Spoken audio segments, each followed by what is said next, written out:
Since the beginning of time, human beings have been searching for answers. Who am I? Why am I here?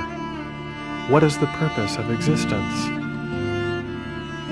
Many great incarnations and prophets have tried to shed light on the human dilemma and urge us towards spiritual awakening. Like different flowers on one tree of life, they spoke the same truths, but were bathed in different fragrances. Buddha saw enlightenment as the answer to our suffering, a 1,000-petal lotus emanating from the crown of the head. Muhammad also spoke of the Ruh, a cool breeze flowing out of the top of the head and the hands. At the time of resurrection, your hands will speak, he explained.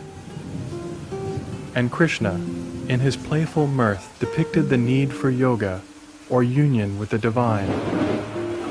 He spoke of the collective nature of man and the need for each of us to dissolve into the ocean of bliss. Christ also explained that salvation would come only through second birth. Forgiveness and compassion would clear the path towards this awakening, which would be felt as tongues of cool flames crowning the head in a divine halo.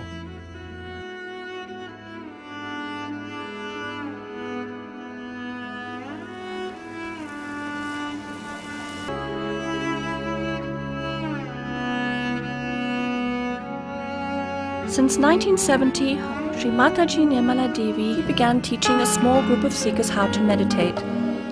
She stood behind each individual and raised the Kundalini by placing her hands on the various energy centers along the spine. This was a natural process which awakened their residual power of pure desire.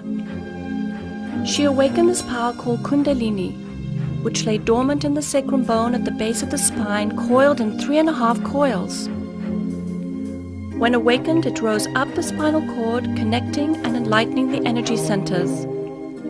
As it pierced the fontanelle bone area at the top of the head, they were connected with the divine. Although she was working with only a handful of people, she was searching for a universal method which would allow her to give this experience to large groups of people. She soon developed a technique for en masse self-realization. Taking into account all the different combinations and permutations of the human personality, the method was startlingly simple. The seeker would express his or her desire by holding the left hand towards Sri Mataji. Verbal affirmations helped the mothering energy to rise, and the experience could be verified by feeling the Kundalini in the hands and above the head. As more and more people expressed their desire to have this awakening, she began an en masse self-realization movement.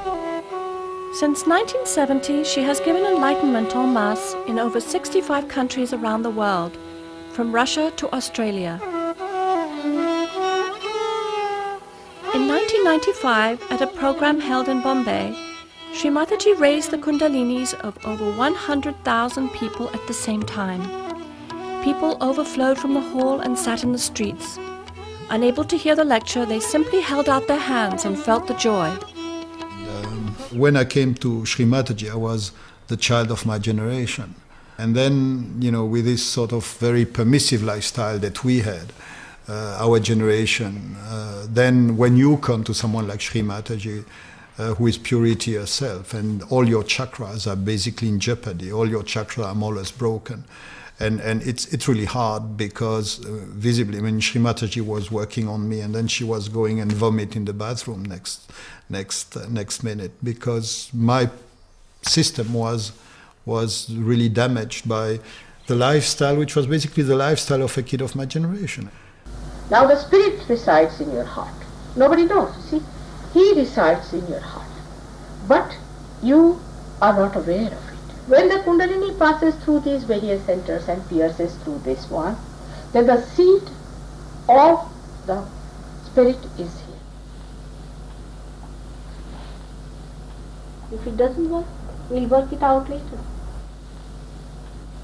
The chakras are simply anatomical locations that are physiologically understandable by terms of autonomic nervous plexi. So this is the cardiac plexus, the heart chakra is the cardiac plexus. The Vishuddhi is the cervical plexus. Now, what I don't understand is how you can get cool air coming out of your head. That's not part of my training. There is no way in allopathic medicine, in Western teaching, that you get cool air coming out of your head, and as it goes past here, you go into meditation. Yoga or union had become effortless. No more standing on your head, no need for expensive mantras. Now it was easier to get your enlightenment in the heart of London than it was in the Himalayas. Visits to the psychiatrist's couch were no longer necessary. Sri Mataji was not concerned with the quantity of people, but with the quality of the seekers. She never took any money for giving or developing self-realization, and started Sahaja Yoga with her own resources.